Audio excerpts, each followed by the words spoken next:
السلام عليكم حبايبي، ازيكم عاملين ايه؟ يا رب تكونوا بخير. معاكم ياسمين نظم من قناة جوري لتعليم الكروشيه.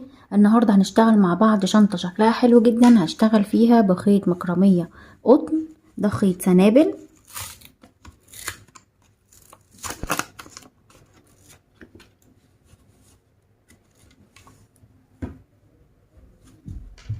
سمك الخيط ده 2 ملي، هشتغل بإبرة 4.5 مليمتر.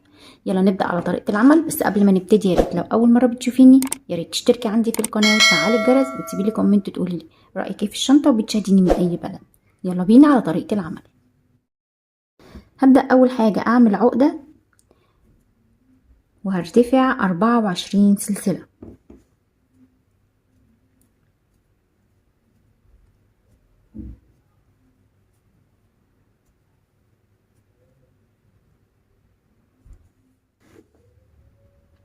اشتغلت 24 سلسلة، هعمل كمان سلسلة ارتفاع، وفي ظهر الشغل هشتغل غراز حشو.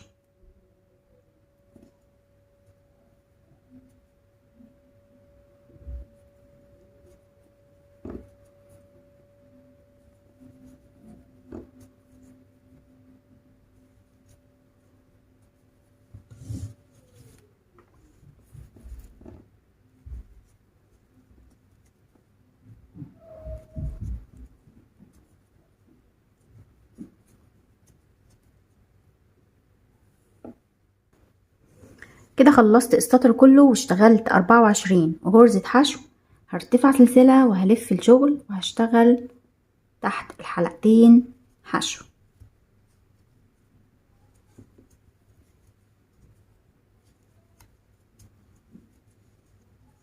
هكمل لحد اخر السطر وارتفع سلسلة واشتغل سطر جديد تحت الحلقتين لحد ما ارتفع عرض القاعدة ونرجع نكمل مع بعض.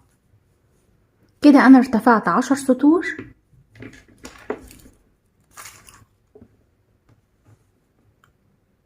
الطول بتاعهم 16 سنتي ونص والعرض 7 سنتي. هبدأ دلوقتي احوطها بغرز الحشو. هرتفع سلسلة وفي نفس المكان هشتغل غرزة، وهكمل في كل سطر من السطور دي غرزة حشو.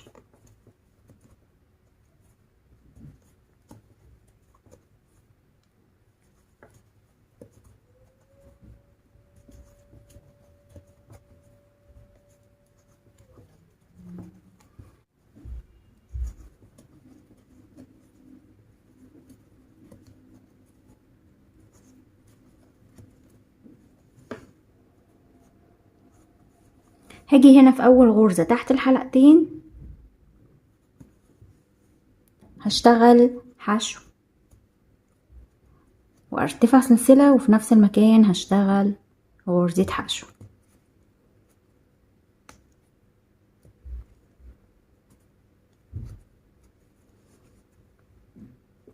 هكمل هنا تحت الحلقتين في كل غرزة غرزة واحدة لحد ما اوصل هنا.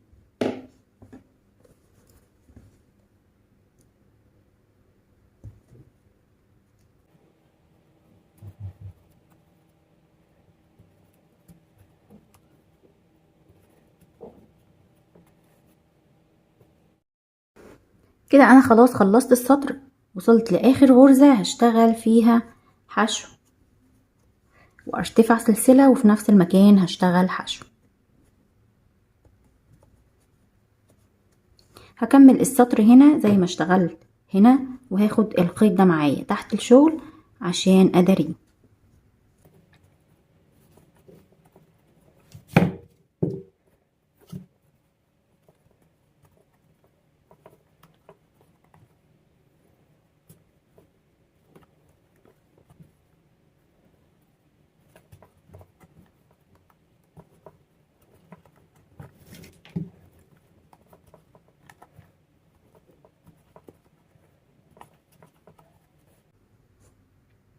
كده خلاص خلصت السطر. هاجي هنا في اول غرزة في السطر تحت الحلقتين هشتغل حشو وارتفع سلسلة وفي نفس المكان هشتغل حشو.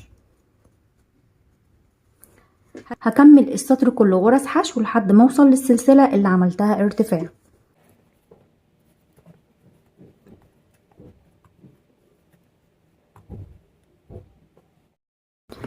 كده خلاص انا حوطتها كلها بغرز الحشو.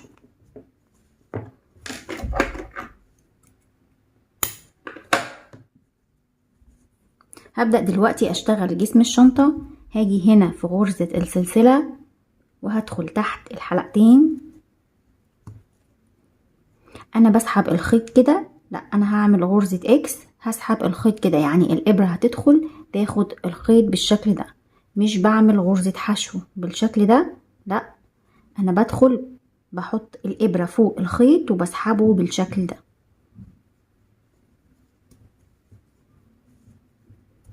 دي اول غرزة في السطر هحط فيها علامة اللي هي كانت غرزة السلسلة. بعد كده هروح للغرزة اللي بعديها تحت الحلقتين، هحط الابرة فوق الخيط واسحب واشتغل. هدخل تحت الحلقتين،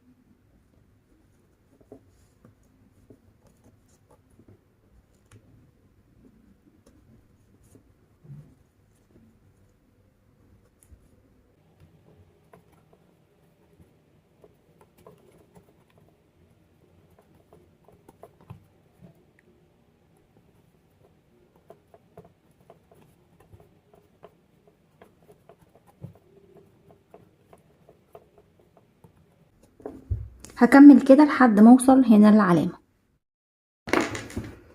كده انا اشتغلت اول سطر في جسم الشنطة، وصلت هنا للعلامة هشيلها،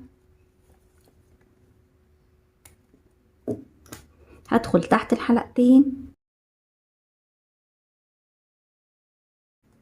واحط العلامة تاني،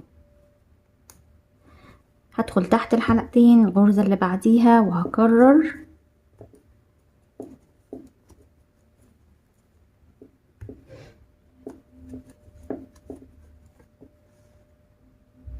هكمل كده لحد ما اخلص واوصل هنا للعلامة واشيلها واشتغل مكانها لحد ما اكرر كده لحد ما ارتفع جسم الشنطة وارتفع عدد سطور، ونرجع نكمل مع بعض.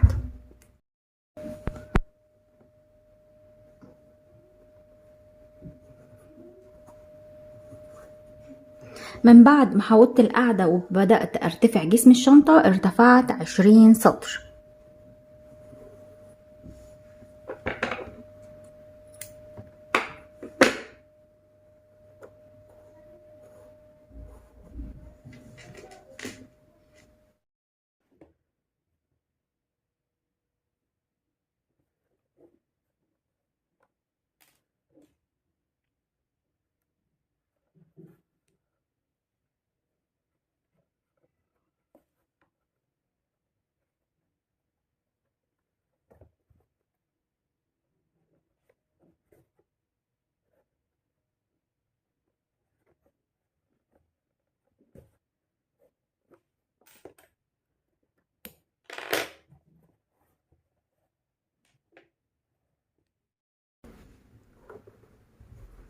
كده انا قسمت الشنطة بالشكل ده، معايا هنا 20 غرزة ومعايا هنا 20 غرزة وهنا 18 وهنا 18.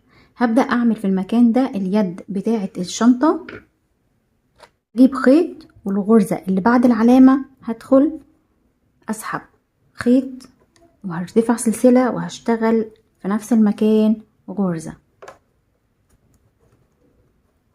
دي كده اول غرزة، 2 3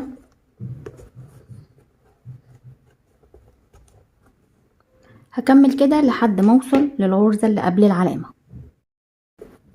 كده انا وصلت للغرزة اللي قبل العلامة، هروح للغرزة اللي انا اشتغلتها هنا وادخل تحت الحلقتين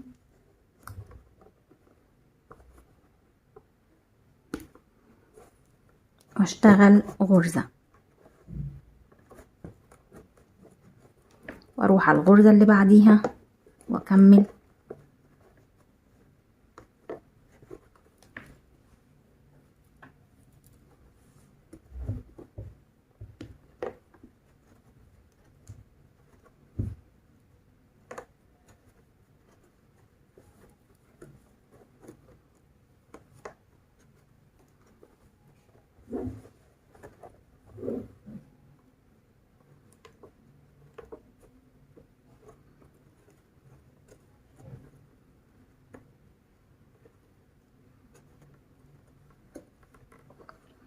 هشتغل بالشكل ده لحد ما ارتفع اليد.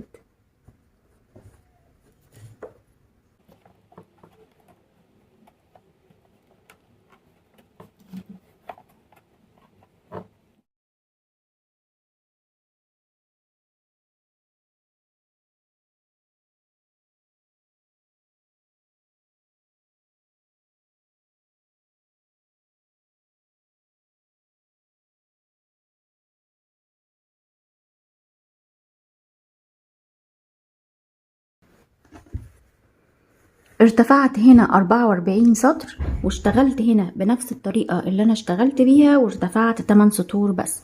دلوقتي هبدأ اجمع الاتنين مع بعض. لو حابة تطولي اليد عن كده زي ما تحبي مفيش مشكلة. الطول بتاعها 25 سنتي، وهنا الطول بتاعها 4 سنتي.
وبكده حبايبي الشنطة خلصت معايا. هتاخد معاكي خيط من 350 جرام ل 400 جرام خيط مكرمية قطن.